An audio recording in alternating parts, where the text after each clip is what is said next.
Hey, what's going on, everyone? Sarah here. I got a question from a friend today, and it was from Deuteronomy 12:15, and it reads, "However, you may slaughter and eat meat within any of your towns as much as you desire, according to the blessing of the Lord your God that he has given you.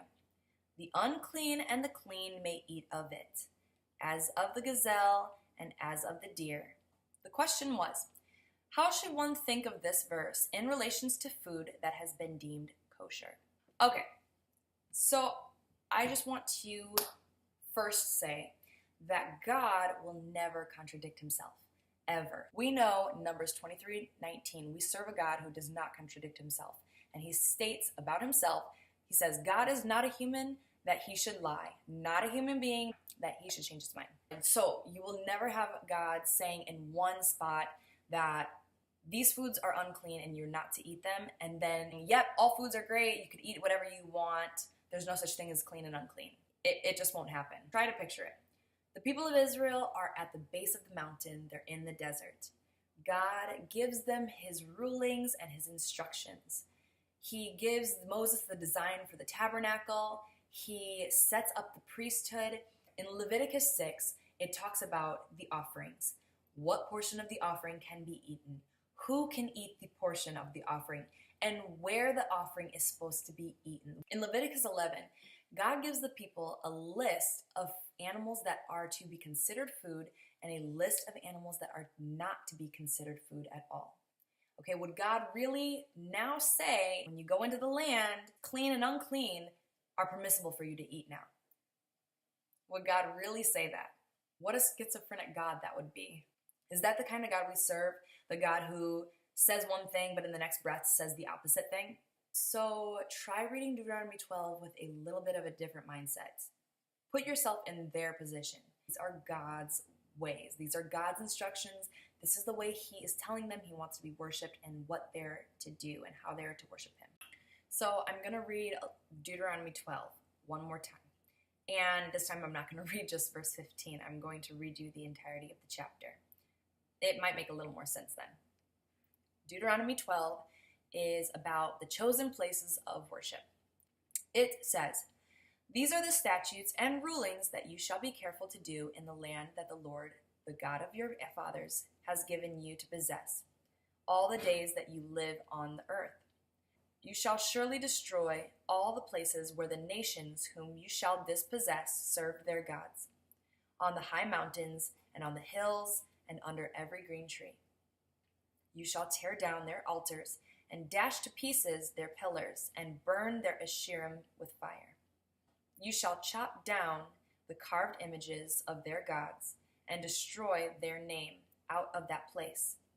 You shall not worship the Lord your God in that way, but you shall seek the place that the Lord your God will choose out of all your tribes to put his name and make his habitation there. There you shall go, and there you shall bring your burnt offerings and your sacrifices, your tithes, and the contribution that you present, your vow offerings, your free will offerings, the firstborn of your herd and of your flock. And there you shall eat before the Lord your God, and you shall rejoice, you and your households, in all that you undertake, in which the Lord your God has blessed you. You shall not do according to all that we are doing here today, everyone doing whatever is right in his own eyes, for you have not as yet come to the rest and to the inheritance that the Lord your God is giving you. But when you go over the Jordan and live in the land that the Lord your God is giving you to inherit, and when he gives you rest from all your enemies around, so that you live in safety, then to the place that the Lord your God will choose to make his name dwell there, there you shall bring all that I command you, your burnt offerings, your sacrifices, your tithes, and the contribution that you present, and all your finest vow offerings that you vow to the Lord. And you shall rejoice before the Lord your God, you and your sons and your daughters, your male servants and your female servants, and the Levite that is within your town. since he has no portion or inheritance with you. Take care that you do not offer your burnt offerings at any place that you see, but at the place that the Lord will choose in one of your tribes. There you shall offer your burnt offerings, and there you shall do all that I'm commanding you. However, you may slaughter and eat meat, kosher meat, within any of your towns, as much as you desire, according to the blessing of the Lord your God that he has given you. The unclean and the clean may eat of it, as of the gazelle and as of the deer. Only you shall not eat the blood, which was a previous command.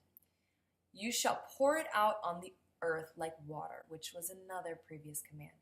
You may not eat within your town the tithe of your grain or your wine or of your oil, or the firstborn of your herd or of your flock, or any of your vow offerings that you vow, or your freewill offerings, or the contribution that you present, but you shall eat them before the Lord your God in the place that the Lord your God will choose. You and your sons and your daughter, your male servant and your female servant, and the Levite who is within your towns. And you shall rejoice before the Lord your God in all that you undertake. So, what is Deuteronomy 12:15 talking about? The answer? It's talking about people. You might be thinking, what? After reading Deuteronomy 12:15, I didn't hear anything about unclean or clean people in there. My friend made a good comment. They said, this is God talking about the way the people are supposed to live when they enter into the promised land. And that is true. But it's also true that he mentioned unclean and clean people. It's a side note. So let's jump into it. What is he saying here in verse 15? God is making a clear distinction between the holy and the common. Remember, we just read that there is a specific order to the offering and to where you're supposed to eat it and to who is supposed to eat it and to what part you're supposed to eat. When you continue on reading past verse 15, you clearly see God saying you were supposed to eat the holy things in a holy place in a holy way. The offerings, your tithe, the sacrifices that you bring to me are not supposed to be eaten just anywhere, but you're supposed to bring them, and a specific person is supposed to bring them, a specific portion of your sacrifice in a specific place. And he's making a side note in verse 15 saying, this is not the way you have to eat every single meal. You can eat any meat, assuming that they would be following his dietary laws and his instructions, the list he gave them, in any town as much as you want by anybody. He's saying that the offering and the tithes are set apart and holy. So we see that scripture flows and makes a whole lot more sense when we leave God's first commandments and his prior commandments in the place that he has them established. When we stop taking away from God's scripture, everything just makes a lot more sense. Do not murder will always mean do not murder. Do not commit adultery will always mean do not commit adultery. Do not lie will always mean do not lie. Do not commit fornication will always mean do not commit fornication.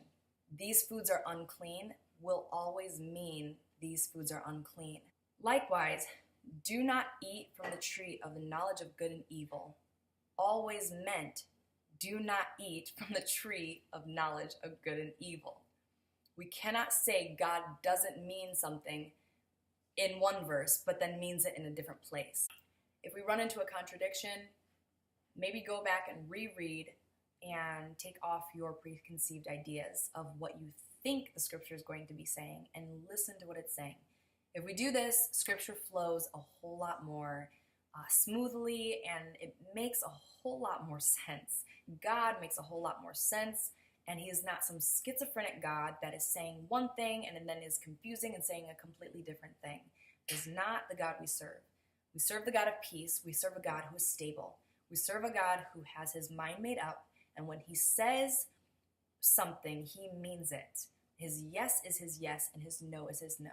As people and believers who claim to love the God of Abraham, Isaac, and Jacob, as people who claim we want to be grafted into God's covenant, into his kingdom, I think we need to take off some notions and take off our own Greek mindset and understanding of things and come humbly and listen to what God is saying and listen to his instructions and his teachings and be just that, be grafted in to his covenant, be grafted into his family.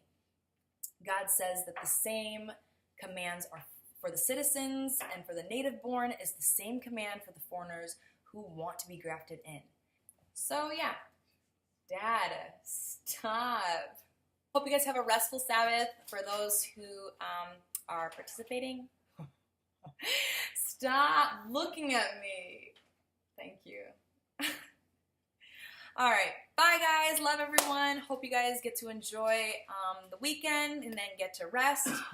Feel free to leave a comment down below, and we'll see you guys later. Bye.